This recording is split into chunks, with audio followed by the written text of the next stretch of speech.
Welcome to the Project Endure podcast, the place where we talk about life, endurance, persistence, perspective, and so much more. I'm Joe Rinaldi, and I'll be your host. Let's jump in. Before we get started, let me thank you for being here.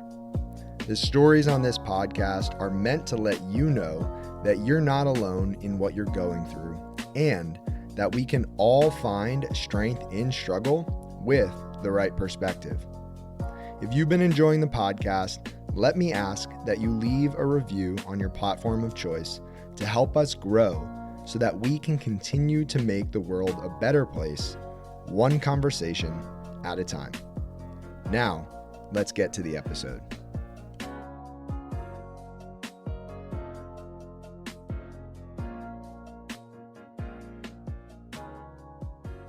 Welcome back to the Project Endure podcast, episode 122. We have myself, Joe Rinaldi, and we have a very, very special guest in Charlotte, North Carolina, Chris Vasami. Chris, how's it going? I'm good, man. I'm good. Thanks for having me. Of course. It's a pleasure on my end. I've had multiple people tell me that I should have a conversation with you, and the most recent person who told me that was Todd Cuccia. Just an amazing human being, episode 60. And one of my favorite parts about this podcast is having deep conversations and getting connected with other people who I can go deep with. So, Chris, with that being said, before we go deep, can you introduce yourself to people who might not know you? Absolutely. Chris Vasami, born and raised in Mamaroneck, New York, and one of four kids. Grew up in a great household, a lot of love, and a lot of camaraderie and a lot of competition. I have two brothers. I'm second of four, two brothers and a sister. And just loved growing up with all the chaos that comes with, big families. And my background is in baseball. Love playing baseball. Grew up playing baseball. Was an All-American in high school. Played college ball, and then was lucky enough to play 6 years of pro ball. Along that journey, learned a lot about sports and business and hard work and determination. And, some things just don't go your way. And at the time, you really are not equipped to handle those things. But as I sit here at 38 years old, it's, I look back and all those experiences were for a reason. I have been a personal coach, trainer for 16 years now. Actually started that training business while I was still playing, and I've loved every second of it. I've been fortunate enough to help almost 70 kids go on to the next level and play in college, boys and girls.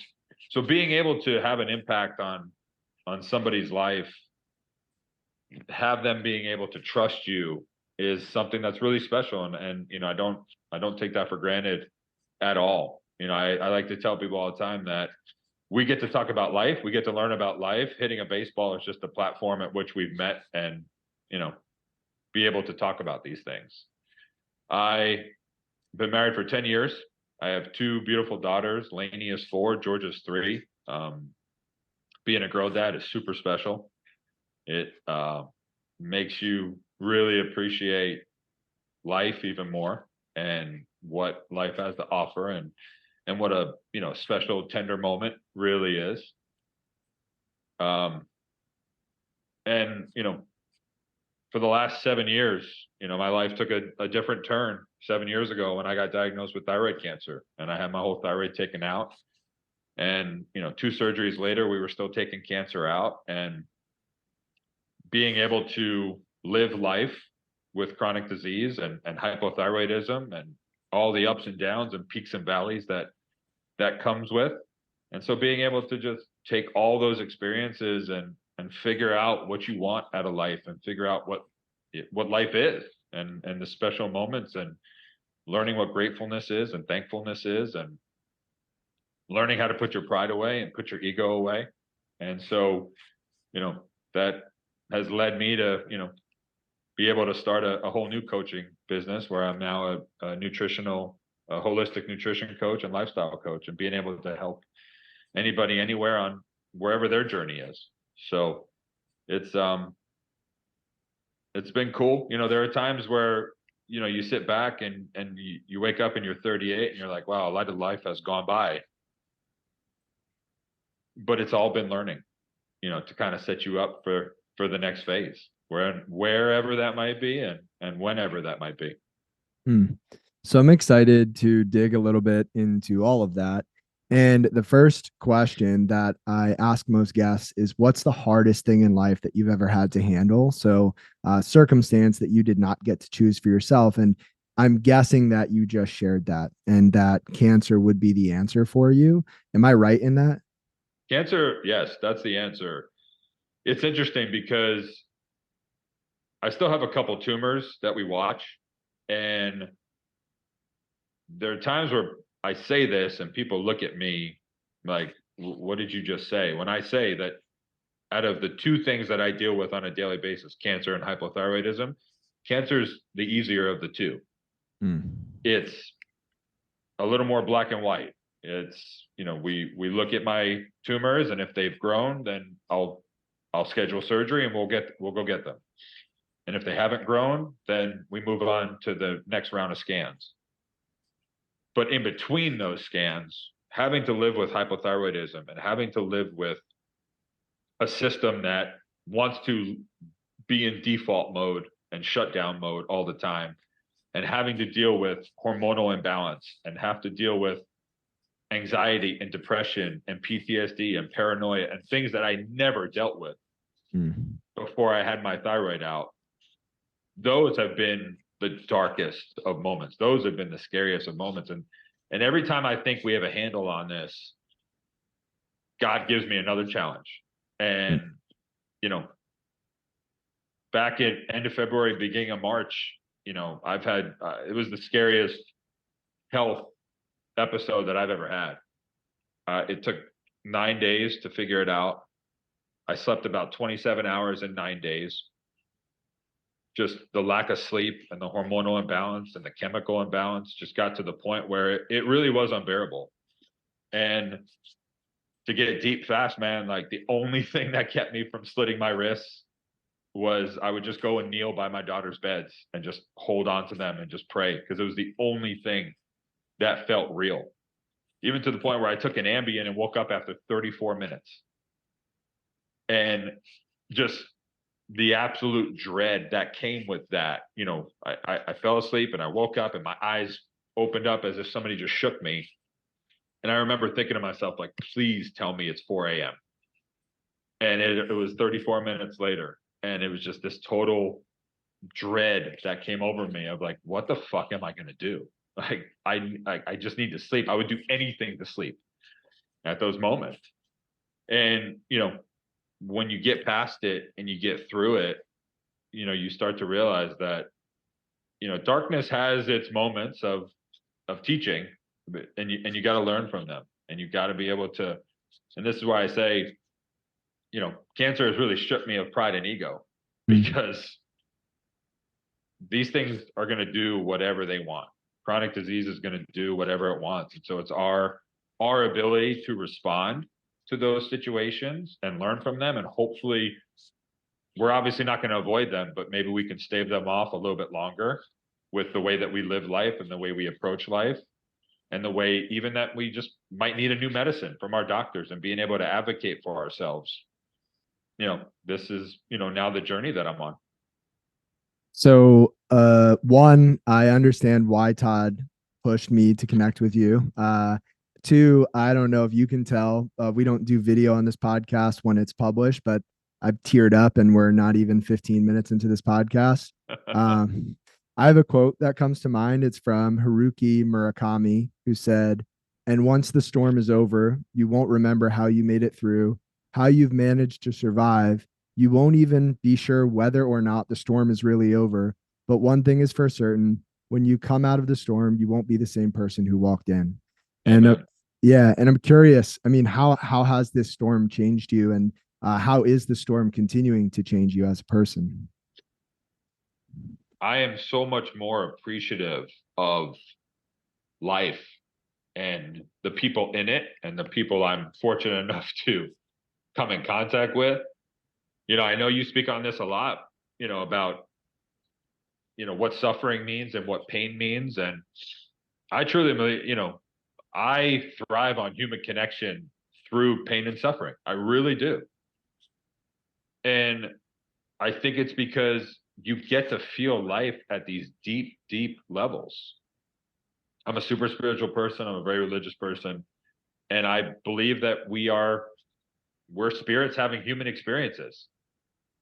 And part of these human experiences is just life just being awful at times. But when you go through those awful times, when you go through those storms, it makes the sunshine feel that much brighter, and it makes it feel that much warmer, and a hug feels that much better.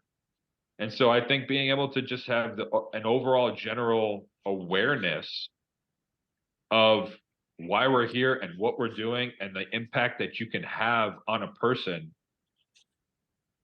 makes part of getting out of bed every day worth it. Being able to, share moments with my wife and be able to share moments with my daughter and truly appreciate those moments, because that's what they are. Like, nothing's going to last either way.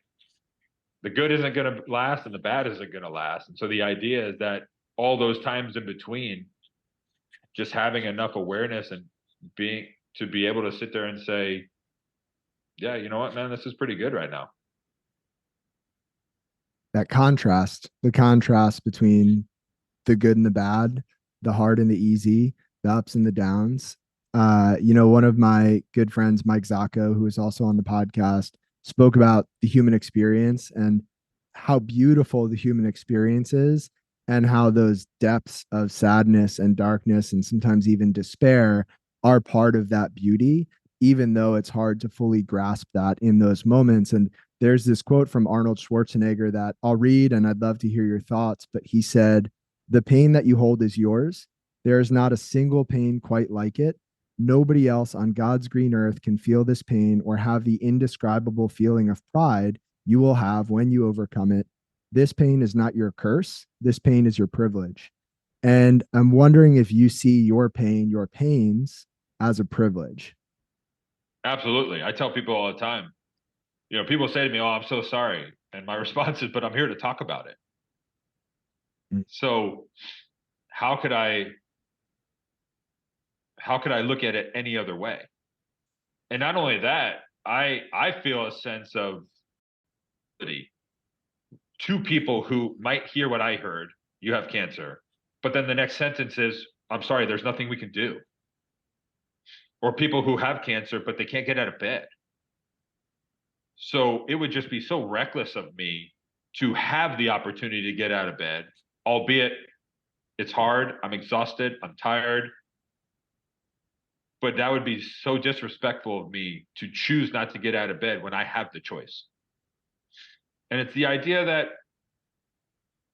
no, not two people are ever going to feel the same way. They're not, you might go through the same situation, but how you handle it, how you felt it, how it impacts you are not going to be the same. Mm. So going back to that understanding and that empathizing and that sympathizing with one another, I tell people all the time, please don't feel sorry for me. You can be sorry that I have to go through this. Just like I tell people all the time, I'm sorry you have to go through this, because that's where it ends. There's things that I go through that no one can understand, and there are other things that people go through that I can't understand. And so to sit there and try to act like your pain or your suffering trumps somebody else's, that's pride and ego talking. Mm. That's a little bit of victim coming out. Mm. And I just believe that as long as we wake up and we're given the opportunity and we're given chance and we have a little bit of hope, like, we have a chance to be a victor every day. There's this post you made from it was a little over a year ago, and I pulled it up because I want to read the caption. So I'll read the whole thing, and then I'd love to hear your thoughts. But you wrote, "Cancer and I met 5 years ago today. He sucks for the most part, but I have to give him credit. He is loyal and hasn't left me yet. It's been 5 years of pain, 5 years of tears, 5 years of exhaustion, 5 years of challenges, 5 years of changes, 5 years of medicine, 5 years of experimenting, 5 years of questions, 5 years of life alterations. But there have also been 5 years of growing, 5 years of learning, 5 years of strength, 5 years of enlightenment, 5 years of perspective, 5 years of resilience, 5 years of reflection, 5 years of grit, 5 years of precious moments. The war isn't over yet, but I can say that I am a better spirit and human for going through this experience. So for now, here's to more of all of it to be continued.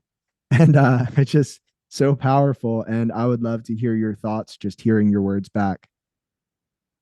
It's interesting. That was like, yeah, a year and a half ago. And it feels like I just wrote it yesterday. And again, even so much has changed even in the year and a half from that post. It's my way of dealing with it, giving it this almost human form and giving it this being that I am battling. And because I'm an athlete at heart, I'm a competitor at heart. So being able to compete against this thing is how I grapple with it on a daily basis. And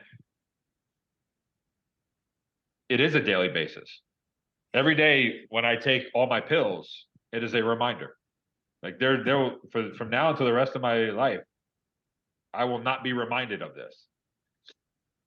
And so there's always going to be that shifting of perspective where there are times where I look at my doctor. I'm 38 years old. There's times I look at my doctor, and the only time it gets overwhelming is when I look at her and I'm just like, how the fuck am I going to do this for 40 more years? Like, just the blood work every 6-8 weeks, the pills, the adjustments, the questions as to why are these numbers changing? Why am I not getting better? What's the fluctuation coming from? And giving these things some tangibleness, it's my way of sitting there, being able to wrap my head around it on a daily basis, to sit there and say, okay, what am I truly in control of? And that's my daily routine, how I look at the day, how I want to design my day, what I'm putting in my body. And also at the same time, being able to sit there and know that through all of this, I have plenty of stuff to be grateful for, and I have plenty of blessings. Chris, I'm curious, with you being an athlete and a competitor at heart, baseball's a sport that can teach anyone so much about life. Are there certain aspects or lessons from baseball that have helped you deal with all of this? I tell my players all the time, the best players in baseball are just the best at failing. It's learning how to fail, learning how to understand failure, learning how to pick apart that failure, and then take a step back and figure out, even in that failure, what I do right, keep doing it, what I do wrong, make the adjustment. And I just think, that is really how I look at my days. you know when I get a test result back that I'm not happy with, how do I take that information, and yeah, albeit it might be a failure, but there's still a lot of good stuff that went into it. And I think learning how to fail the right way and learning how to look at it as it's all data, it's all learning experience, and there's still ways to wrap your head around progress. I've gotten that from baseball, because what I don't want to get from baseball, 2 out of 5 is good. In baseball, yeah, 400, you're a star. But, if on a daily basis, you're only knocking out 2 out of 5 things that you've set your mind to and that you've made it non-negotiable, that is a recipe for true failure. And, we're snowballing in the wrong directions. But being able to make adjustments, being able to say, okay, I had a bad day or I had a bad moment, make the adjustment, turn around, and the quicker I can get on track, and the better I'll feel about, failure. Mm. And so it sounds like there's this emphasis on the process, on controlling what you can control. And while you are shooting for better outcomes, you're also not attaching yourself to those outcomes because there are so many uncontrollable factors that go into those outcomes. And it sounds like while cancer has been the start of this battle and a part of this battle, that not having your thyroid has been maybe even a harder adjustment for you. And you had mentioned how it affects your mood and how it affects your mind and how it can bring you into these darker moments and places. Can you tell us a little bit about how you handle those things? It's interesting when, a lot of people ask me all the time about David Goggins. Have you read his books? Have you heard him speak? Yeah, for sure. The best way to describe when you are chemically and physiologically messed up, when you are chemically and physiologically out of balance, here's the best thing I could say. In those 9 days of that episode, if David Goggins was sitting next to me reading me his books, they would not have done a fucking thing. Okay? So when people say to me, mind over matter, mind over matter, mind over matter, I totally agree with it. If you are at balance, if you are at homeostasis, 1,000%. But when you are sitting there in your mind and you're thinking, I got this, I'll overcome this. I've been, working with a therapist for 12 years. I have all the tools in my toolbox. They were worthless because we take for granted homeostasis. We take for granted physiological chemical balance, not only just our body, but our mind as well. We take those things for granted. And when they're just a little bit off, things can go off the deep end real fast, let alone way off. And so I tell people all the time, like, anytime that you're feeling anxious, depressed, paranoid, things that we should not feel on a normal basis, like, we have to go get checked out. We have to make sure that things are right, And so the hardest part about not having a thyroid has been the fact that I am dependent upon medicine for the rest of my life to make sure these things are in balance. And being on so many meds, the chances of them all working perfectly at the same time, I'd be better off playing the lottery. And so it's being able to grasp your head around those things. And so, it's interesting because I when I give my talks and I to these things about hormone imbalance and how I've had episodes where, I literally just turn into the Hulk and I just snap at my wife out of nowhere. And it's like, whoa, where'd that come from? And then you have the deep dive down into a depressive state and then back up to an anxious state. And your mind starts racing about a conversation you had 6 months ago that literally in your right mind you would never even be worried about. And so these are all, signals to us that, hey, like, something's off. We got to go get checked. And making sure that these things are in balance goes hand in hand with anything that you want to achieve, whether it be mental, emotional, physical, or spiritual. And so I'm truly at a point in my life where I really feel like, I know when Eastern medicine and Western medicine and my spirituality are all intertwined, I'm going to be living my best life. And being able to even say those things, I've come a long way. Because I'm sure you feel the same way. There are just times where you feel like, no, I got this. I will get through this. I'll figure out a way. But sometimes we're just not bigger than science. And we need that little bit of help. And we need, we might need that pill to help us get back on balance. And we might need, 6 months on this to just help get back on balance. So that way we can truly feel what thriving really is and feeling what optimal living really is.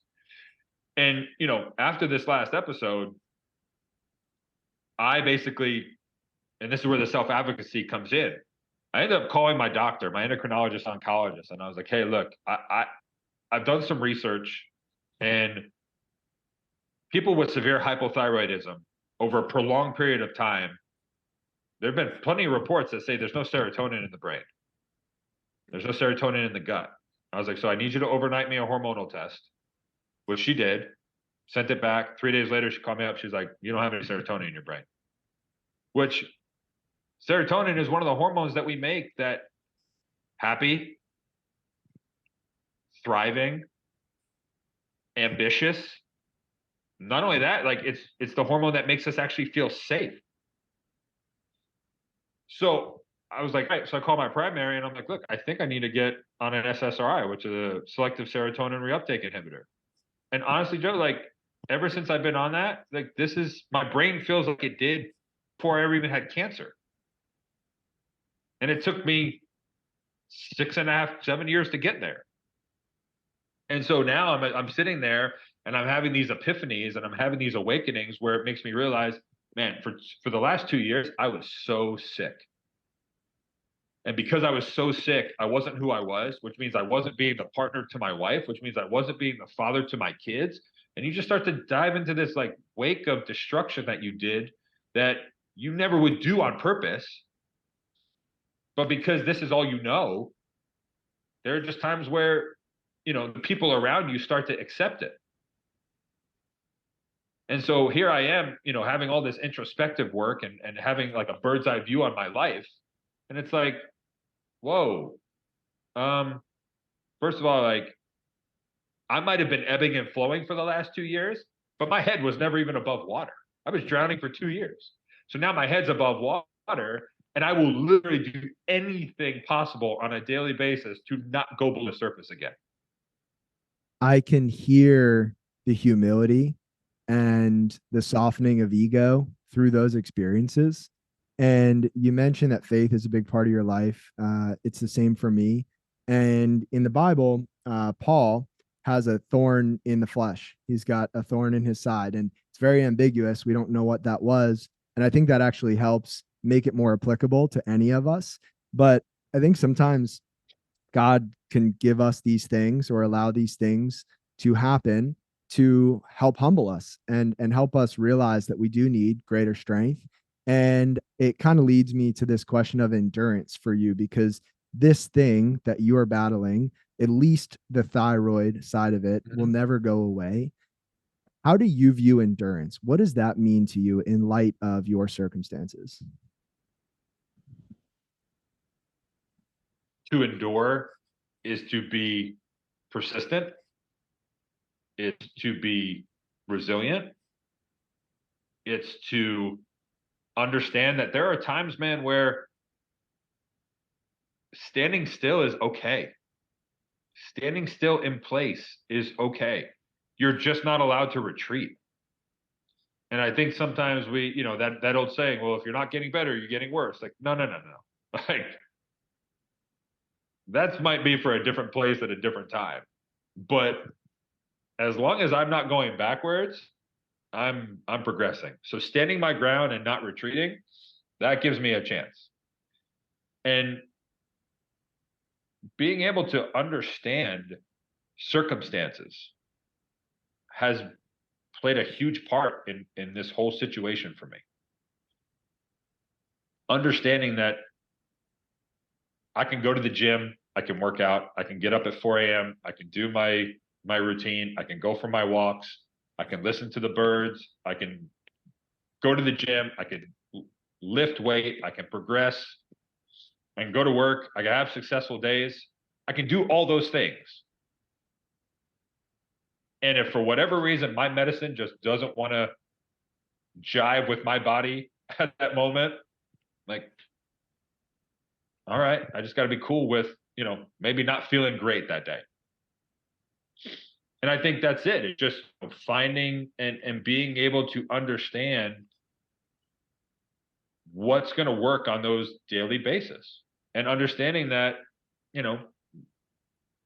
the 24 hours is all we get, but it's also, I literally live a different 24 hours every single day because I just don't know how I'm going to wake up tomorrow and how I'm going to feel. And so that's why getting on this SSRI and at least having my brain working properly and feeling strong, confident, and mindful has been such a huge part these last 4 months, because at least I can now separate, my mind and my body. And it's funny because I had a friend of mine text me the other day, and she's going through a whole bunch of stuff as well. She texted me. She was like, "Does life ever get easier?" And my answer is no. It doesn't get easier. Like, it doesn't get easier as we get older. It doesn't get easier as more responsibilities come our way.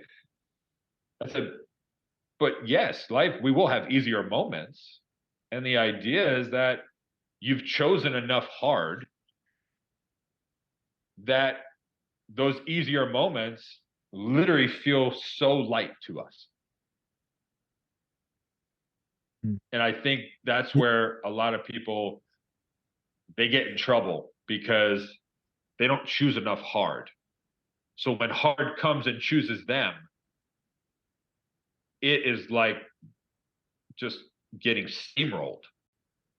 It is almost as if you read my mind. I have a quote here and then a question. And the quote was Alexis Carrel, who said, "Man cannot remake himself without suffering, for he is both the marble and the sculptor."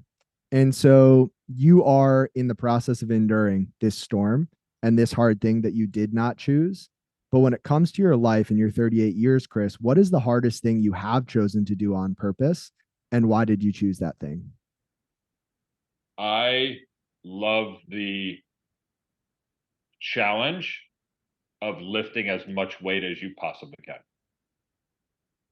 I love the feeling of picking up a weight and being like, I got this, and then literally half a second later, you're getting pinned by it.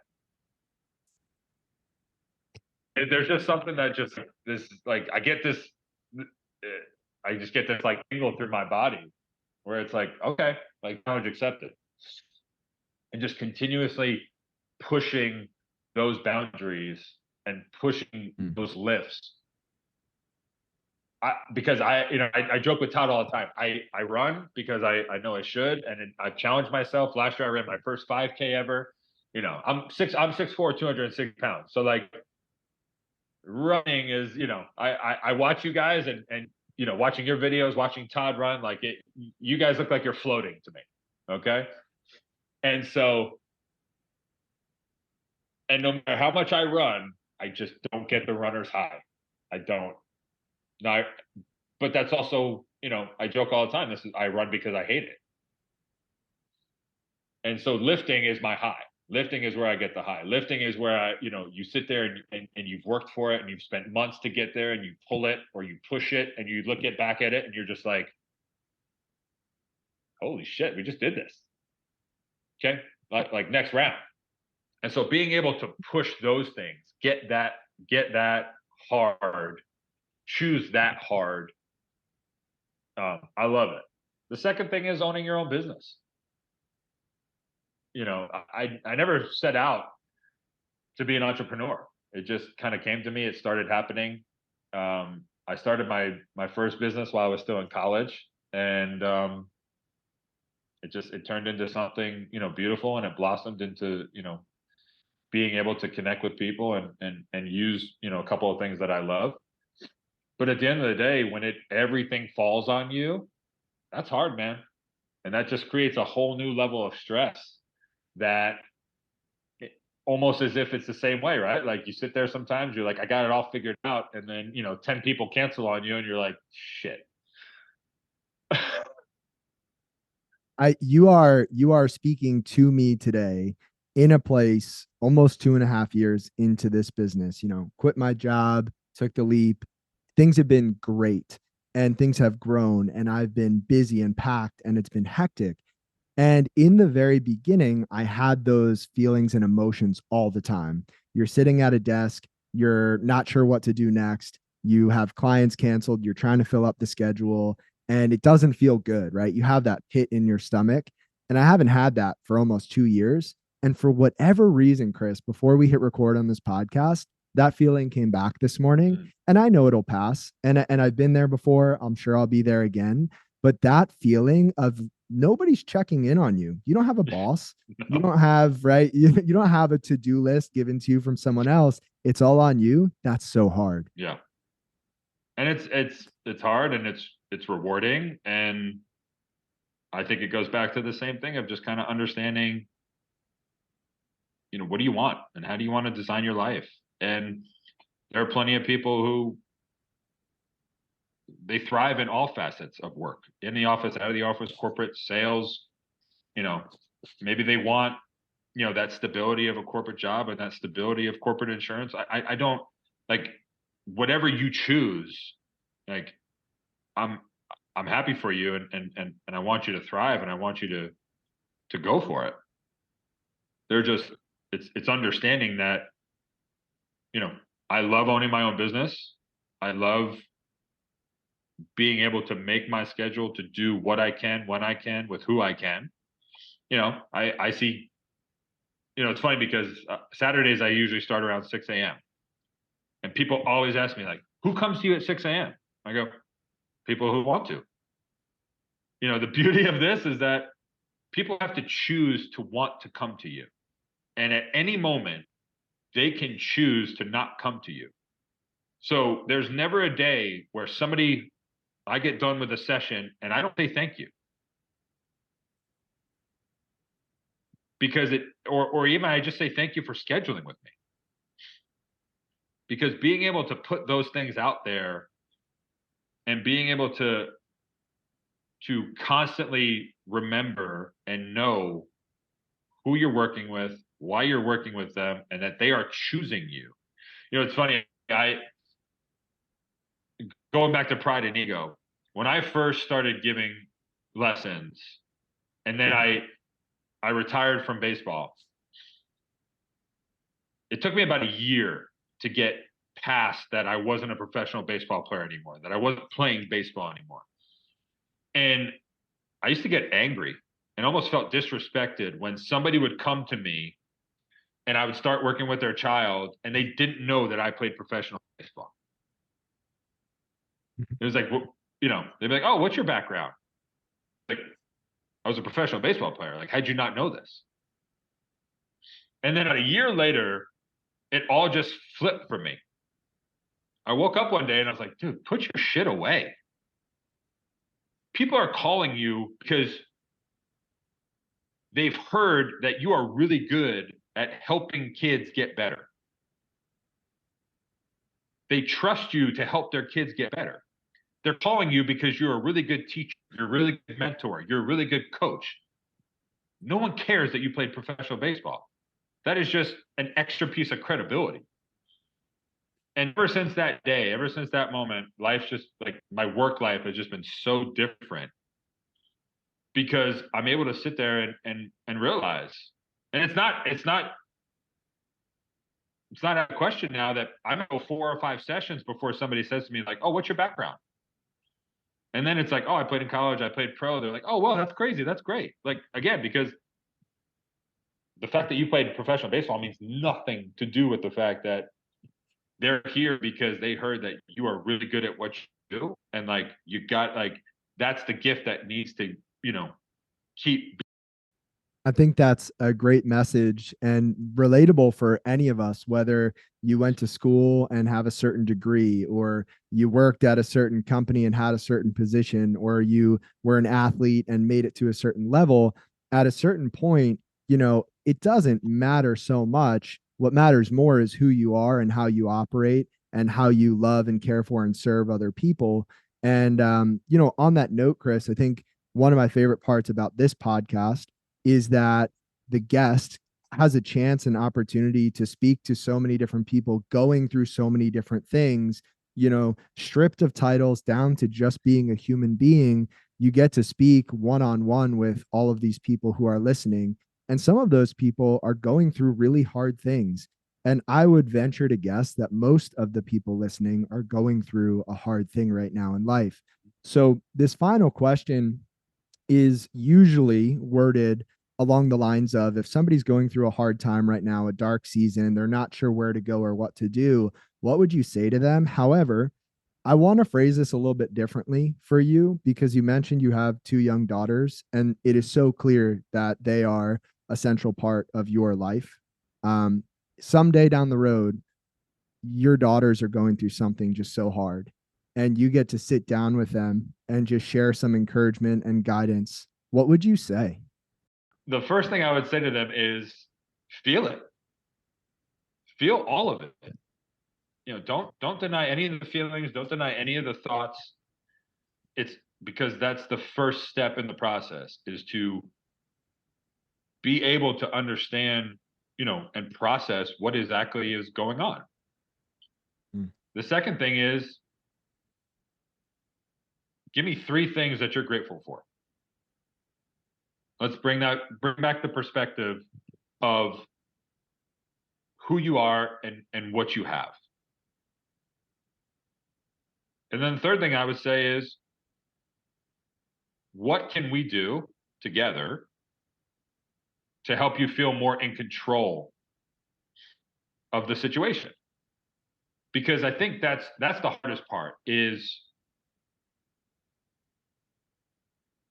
and then the fourth thing I would say is, don't listen to anybody else about what they've gone through.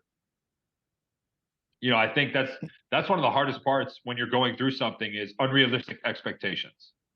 I remember when I first got diagnosed with thyroid cancer, look, most people who get diagnosed with thyroid cancer are women. And so when I first got diagnosed with thyroid cancer, mostly women were reaching out to my wife, and it was, oh, I had a friend. She had thyroid cancer. She had surgery. She was back at work in 6 weeks. Oh, my friend, she didn't even know she had thyroid cancer. She just went in because she was pregnant and they found she had cancer. Like, we just had these ridiculously unrealistic expectations that everything was just going to be smooth and we were going to move on. And it was, and it just kept getting worse. Had surgery, had treatment that didn't work. I ended up getting diagnosed with a type of cancer that only 4% of people get. 4% of thyroid cancers is the type that I have. There's no treatment for it. It spread to my lymph nodes. Like, it just kept getting worse. And again, that was before we even knew all the side effects that were about to, you know, storm on us, which, again, going back to understanding the idea and the situation, Joe, out of a possible 24 symptoms, I've had 23 symptoms.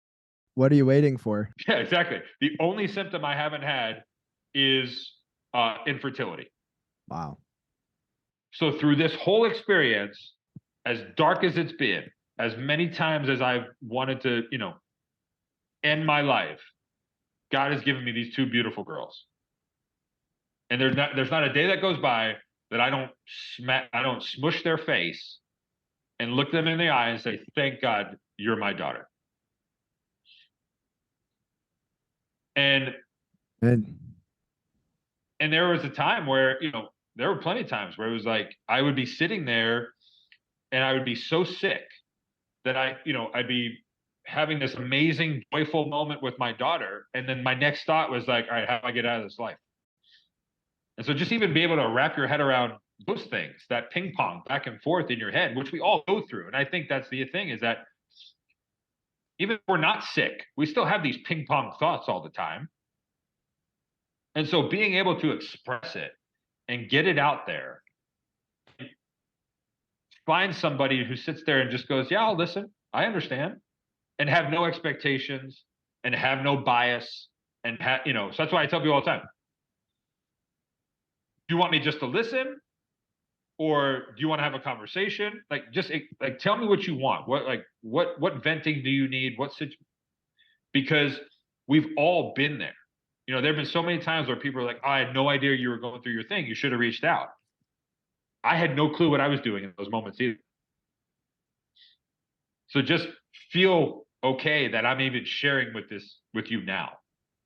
And maybe by me sharing this with you, you have some more empathy for somebody else going through it.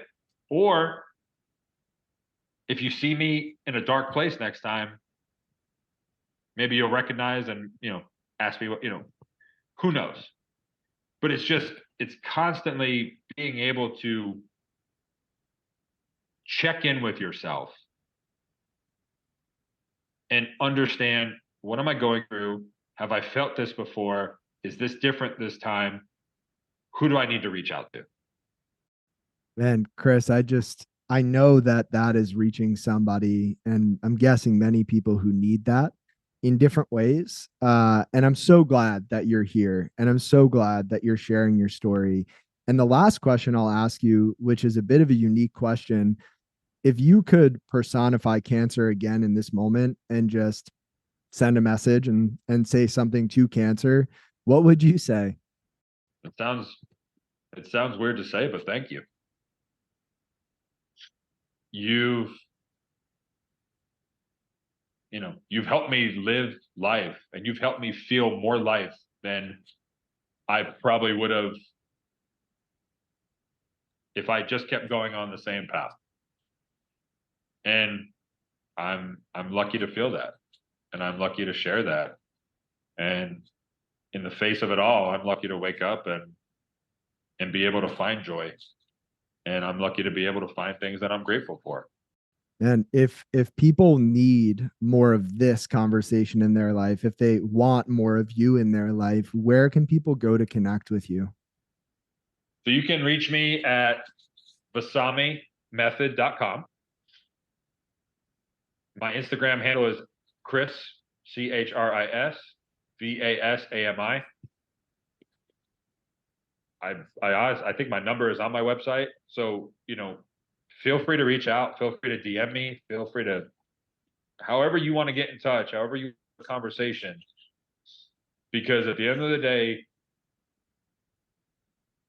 everybody's blood is red, everybody's money is green, and we're all going to die. So, nobody is better than anybody else here. And so being able to find somebody that you can connect with, even for a minute, even if it's just confiding in somebody and sitting there going, I just want to make sure I'm not crazy. Please reach out, because I promise you, you're not. I promise you, there's really nothing in this life we haven't felt yet. And being able to reflect on those things has given me the ability to be able to talk about them. Well, I'm glad that that's the case for you. And I just want to echo everything you said. I'm so grateful that we were able to connect in this way, Chris, and I'm looking forward to growing our friendship. Absolutely, man. Yeah. Thank you so much again for this. And I can't wait for everybody to hear it. No, Joe, thanks for the opportunity, man. I've been a big fan, for a while, and just watching you do your thing you've helped me, and I'm just happy I get to tell you that, I'm thankful for you. I'm thankful for you too, Chris. If you enjoyed this episode of the Project Indoor podcast, go ahead and subscribe, leave a review on your platform of choice, and share this episode with a friend. It helps us get more conversations like this out to more people like you. We appreciate you, and we'll talk to you next time. And one more thing. If you're looking for a community of people all striving to be better together, check out the Project Indoor Hard Things Club. The link is in the description below. We'd love to have you.